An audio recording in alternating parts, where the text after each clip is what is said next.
नमस्ते फ्रेंड, आप सभी का एक बार फिर से वेलकम। और फ्रेंड्स, कल आपने प्रधानमंत्री का भाषण इंडिपेंडेंस डे के अवसर पे लाल किले के प्राचीर से सुना होगा और आपने ये भी ध्यान दिया होगा कि प्राइम मिनिस्टर ने बैंकिंग सेक्टर के बारे में बहुत ही तारीफ किया। PM Modi praised India's banking sector in independence day speech. Prime Minister Modi praised India's banking sector during his Independence Day speech. He spoke highly of the progress and the strength of the country's banks, acknowledging their important role in supporting the economy and helping people across the nation.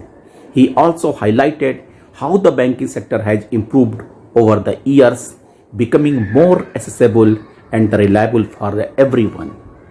और उन्होंने different banking schemes को जो bankers द्वारा लागू किए जा रहे हैं, चाहे वो रेहड़ी पटरी वाले हों, चाहे जन धन योजना हो, चाहे विश्वकर्मा योजना हो, जो भी स्कीम गवर्नमेंट ने लॉन्च किया उसका इम्प्लीमेंटेशन बैंकिंग सेक्टर द्वारा किया जा रहा है।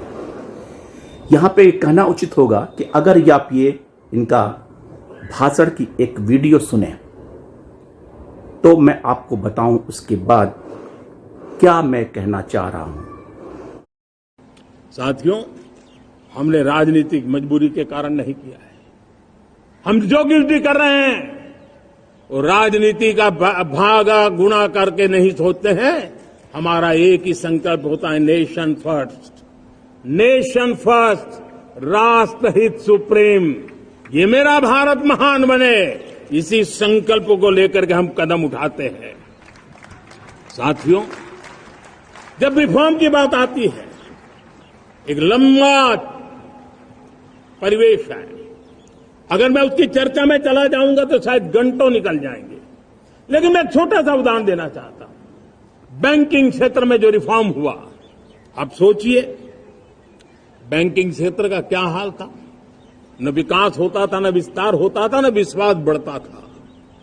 इतना ही नहीं, जिस प्रकार की कारनामे चले उसके कारण हमारे बैंक संकटों से गुजर रहे थे। हमने बैंकिंग सेक्टर को मजबूत बनाने के लिए अनेकविध रिफॉर्म्स किए और आज उसका कारण हमारी बैंक विश्व में जो इन्हीं गुनी मजबूत बैंक के हैं उसमें भारतीय बैंकों ने अपना स्थान बनाया है। और जब बैंक मजबूत होती है ना, तब फॉर्मल इकोनॉमी की ताकत भी बढ़ती है। जब बैंक की व्यवस्था बन जाती है, जब सामान्य खास करके मध्यम वर्ग के परिवार की जो रिक्वायरमेंट होती है उसको पूरा करने की सबसे बड़ी ताकत बैंकिंग सेक्टर में होती है। अगर उसको होम लोन चाहिए, उसको व्हीकल का लोन चाहिए, मेरे किसान को ट्रैक्टर के लिए लोन चाहिए, मेरे नौजवानों को स्टार्टअप के लिए लोन चाहिए, मेरे नौजवानों को कभी पढ़ने के लिए, एजुकेशन के लिए लोन चाहिए, किसी को विदेश जाने के लिए लोन चाहिए, ये सारी बातें उसे संभव होती है। मुझे तो खुशी है कि मेरे पशुपालक भी, मेरे मछली पालन करने वाले भाई बहन भी आज बैंकों से लाभ ले रहे हैं। मुझे खुशी है मेरे रेहड़ी पटरी वाले लाखों भाई बहन आज बैंक से साथ जुड़ करके अपनी नई ऊंचाइयों को प्राप्त कर रहे हैं और विकास की दिशा में वो भागीदार बन रहे हैं। जो प्राइम मिनिस्टर ने कहा कि बैंकिंग सेक्टर का प्रोग्रेस हुआ, इकोनॉमी स्ट्रेंथ आई, कैसे, who is the behind these progress? क्या केवल सरकार के सहभागिता से ये संभव हुआ?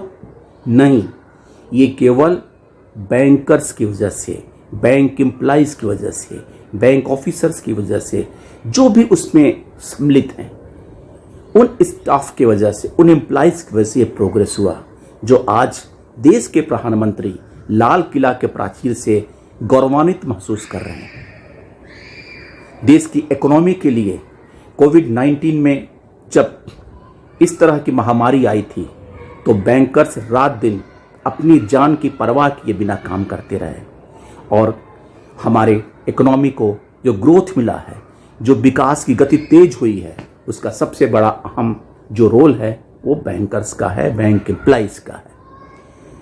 मैं माननीय से पूछना चाह रहा हूं कि अगर बैंकिंग सेक्टर का प्रोग्रेस आपको दिख रहा है तो फिर आपको इन बैंकर्स के साथ स्टेप मदरली ट्रीटमेंट करने का क्या अधिकार है? जहां अगर वेज रिवीजन की बात आती है तो हम सबसे पीछे हो जाते हैं। जहां कोई कुछ देने की बात आती है तो हम पीछे रह जाते हैं।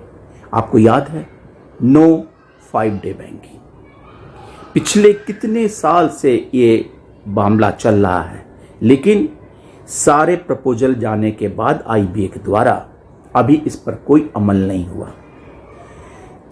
No pension updation, bank retirees जो बैंकर्स हैं, जो बैंक रिटायरीज हैं जिन्होंने अपना अमूल्य कंट्रीब्यूशन इकोनॉमी में दिया है, बैंकर्स के ग्रोथ में, बैंकिंग के ग्रोथ में दिया है, वो पिछले 3 डिकेड से इस बात की इंतजारी कर रहे हैं कि उनका पेंशन रिवीजन हो। No good salary, no good perks, no 5 day banking, no work life balance, और इस अभाव में ये बैंकर्स जी रहे हैं। No pension updation, no medical facility to retirees, anomaly in dearness relief and interference of the bogus body IBA, जिसका कोई भी अधिकार नहीं है, फिर भी बैंकर्स के हर काम में अड़ंगा लगाने वाला आईबीए है। मैं माननीय प्रधानमंत्री से पूछना चाह रहा हूं कि लाखों लाखों पत्र बैंक रिटायरी ऑर्गेनाइजेशन बैंकर्स द्वारा दिए जाते हैं, लेकिन आपका ध्यान उन पर नहीं जाता है।